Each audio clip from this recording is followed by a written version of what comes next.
What up, fam? If y'all been watching the news cycle, then you may have seen something that I saw on the news cycle today. Y'all saw it. The new mayor of New York City sitting down with the president of the United States, Donald Trump. I think his name is Donnie.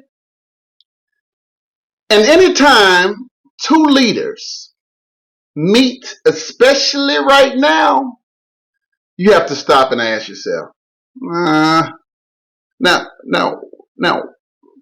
what the headlines say, because the headlines are going to do a cycle, right? It's the program. They're going to program it. But what might the bigger play be here? I want you to think about it. Donnie, immigrant born, but he was wealthy, right? Trump, wealthy, real estate, New York. See, while everybody's arguing about politics, I'm looking at the politricks. I'm looking at the long game. Because while folks online are focused on today, I'm thinking about 20 years from now. Think about what I'm saying. I'm thinking about 20 years from now. Will I still be working? Who's going to be in the workforce? Who's going to keep cities running? Can AI do that too? Who's going to be building our houses? Who's going to pay the taxes?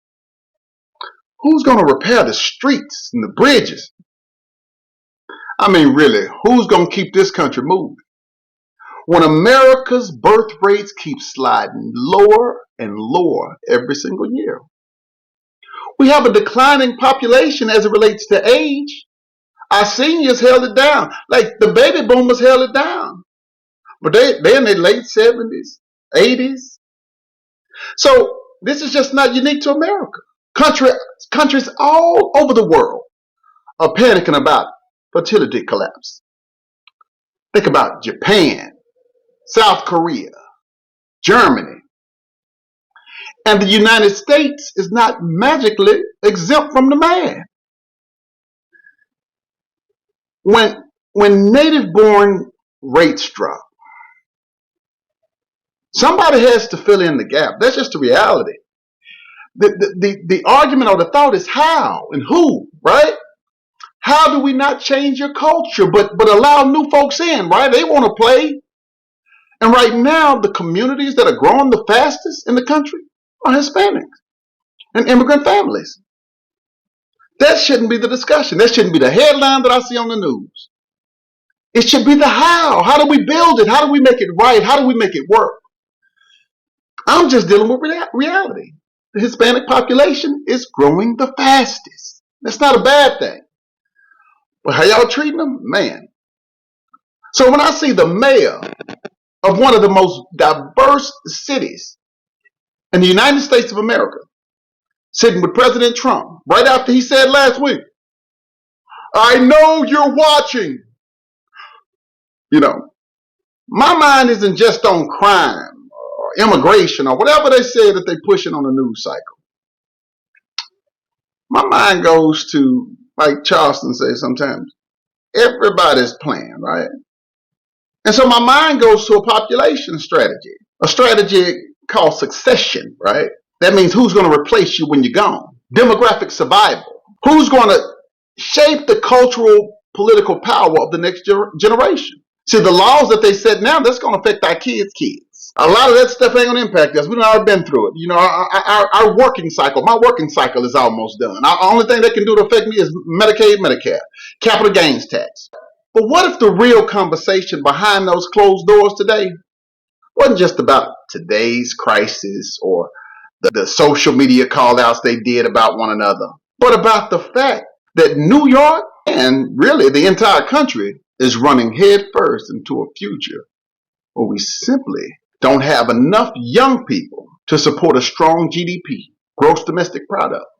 We don't have enough workers. You know, we keep buying up land and buildings, but what ends up happening is you start having these ghost towns like they have in certain parts of Texas. It's not enough schools. You know, they're talking in Austin about closing 10. Not enough stability to carry America into the next era.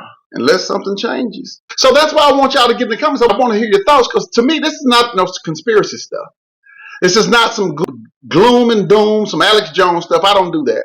But when I was looking at the birth dearth and reading it and understanding it, I was like, that wasn't built in racism, it was built in fact.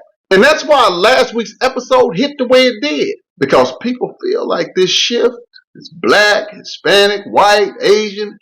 Everybody can sense the ground is moving. You remember I talked about that. We all feel the same earthquake, but just on different sides. Let's face it, America is changing. And the question is not whether it's happening.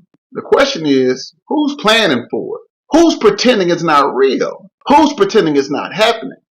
See, I can get on a news cycle and say anything. I can say, whatever I want to. And if I say it, some people will believe it. I remember one president a couple of cycles ago said he had the best economy in the world. The jobs were good. Well, I was out of a job. Well, I ain't gonna lie to you, it was doing Biden.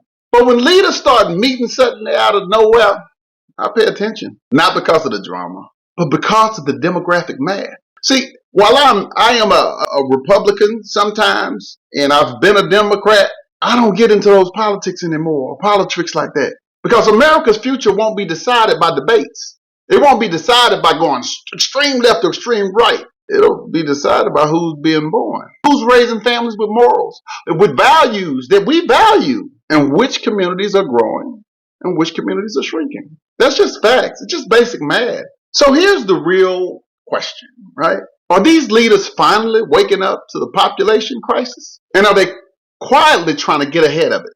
They all agreed on COVID, and we all thought that was population control, right?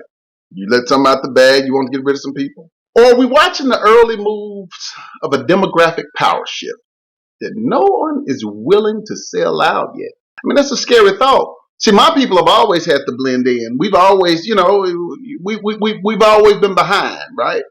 We've never been the head. We've always been at the tail. But I really want to know what y'all think. Because if America keeps avoiding this conversation, the future's going to make the decision. The future's going to make the decision for us. But I want to call out one thing. I want to call out one thing before I go. I do want you to get in the comments. But if I make it, man, I'm headed for half a century. Yeah, I'm headed for half a century. Lord willing. And I'll tell you, I've had some racist experience in my life. I have. But they've been minimal. I mean, does that make sense? They've been more related to maybe being passed up on opportunities in jobs than they've been like how it blatantly was 50 years ago when my father was young. I remember going to the Dallas courthouse and seeing those water fountains that said black only, white only. I remember in the 80s, early 80s, my great grandmother was a maid going with her to her job. She had a maid job in North Dallas, and she was so bow-legged, and she was in her 70s. She was still working, and she had to take me with her because our grandmother was a maid as well, and she was at her job. And so my great-grandmother didn't expect to work, but the old family called her back that she worked for, and she was like, okay, I can do it. So I went with her, and I remember the bus driver, the Caucasian bus driver, she was paying and whatever, and he just drove off real fast, and my great-grandmama fell. I'll never forget that. And yeah, I've had somebody yell out the N-word before, throw a bottle at me before. I had a friend of mine, he was actually Hispanic, called me the N-word when we were kids, and I didn't understand it because I didn't know that Hispanics were racist. Some Mexicans can be very racist, but then I have a whole bunch of Mexican friends that are not, right? So it just depends on people. So that's why I broke that down in that conversation. I have white friends. You guys have seen me around the world with my white friends, white family, whatever it is. It depends on the people. But when I'm saying that I'll be at a half century, I'm saying that because, yes, while it was bad, and we've had to endure it my whole life, or getting skipped over on jobs and all that kind of stuff, we've been able to have some opportunity. You know what I mean? And not being forgiving everybody and saying it was right, everything's right, and everything's good. I'm not saying that at all. I'd be remiss and I'd be a lie. I'm saying it definitely wasn't as bad as when my parents were young. And it sure wasn't as bad as when my parents were young. See, I did book reports on my great-grandmother. She was born in 1911. And she told us how they talked to her and what they did. See, she was one of them, like, even though I'm her grandson, but I'm a man, she wouldn't look in my eyes. She looked down. Yes, sir. Like, you know what I mean? Because she was taught that way. My grandmother, my father's mother, was the same way. I never understood it, but they were taught that way. So that's 1907, and the people born in the 1930s, they were still taught that way. Those are the people that just started dying like 10 years ago. or 5 years ago. My granny just died in 21. Those were the people talked that way. Now, when my granny came up, she wasn't going for that. She was born in 35. She wasn't going. You know, they still had stuff, right? They still had the fountains and they treated them like stuff. But those are the people that start having true grit. By the time you get to the 60s and 70s, black people are like, we ain't having it. We ain't doing it. And that's now when you guys go to the YouTubes and you look at the little gangsters and all that. The whole point of gangs was like, man, we tired of singing. We tired of going. They was tired of just praying and just getting beat. They were tired of the peaceful mission after 65. They said, we're going to fight back and we're going to show you we can fight like a son of a gun. You know, we've been fighting our whole life. And that's when things started to change. And so I overly focus on that stuff, and I didn't want to focus on it today. So please don't take anything negative from it. But I had a thought the other day, and I said, man, while I have had some negative and racist experience, and I live in the South, I have not had them so bad, right? I haven't had them for days. I haven't had them for weeks. I haven't had them for months. And most of the times, anybody that says something to me that was racist, I baptize them. I put hands on them real good.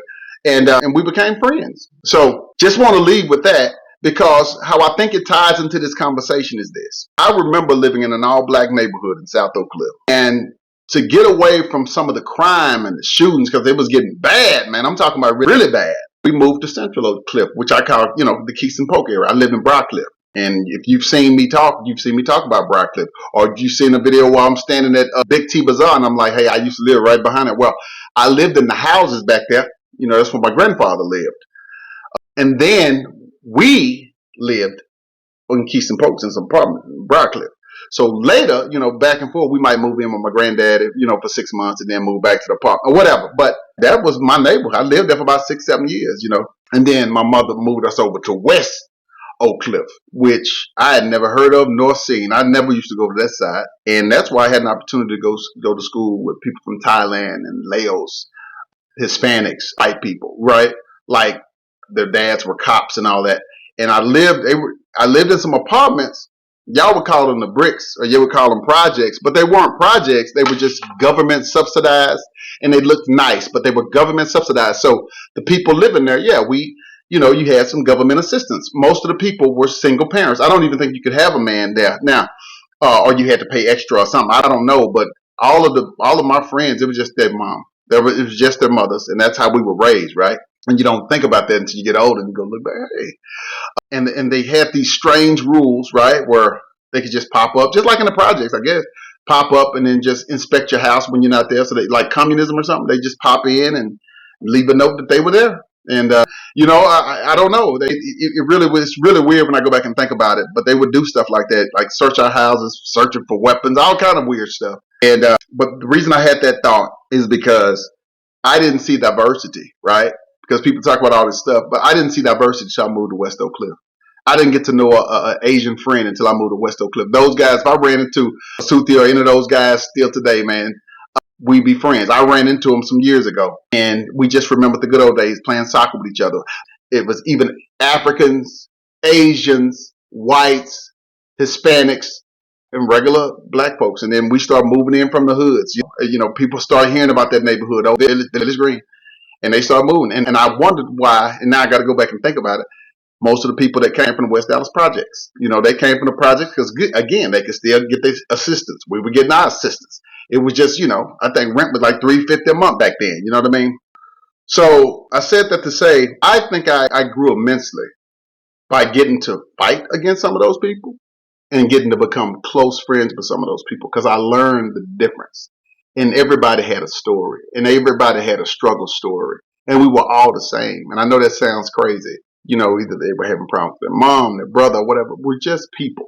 And what scares me for this nation is we keep just trying to pinpoint or blame one group. I mean, we were the group for so long, and now, even my Hispanic friends, people I know, they're afraid to come out the house, afraid to go to the grocery store, afraid to let their kids go to the store, because even if they know, hey, I do have the proper, I have the proper paperwork. Maybe somebody don't. Maybe an uncle or something don't. You just don't want your whole family destroyed and separated. And for so long, it was okay. So again, I want y'all to get in your thoughts and tell me, get in the comments. I'm not trying to be polarizing, because so I'd say some harsh stuff. I'm not trying to do that. Tell me what you think, and we'll continue this conversation. I've been Vince or Pastor the Dread, but either way, cheers.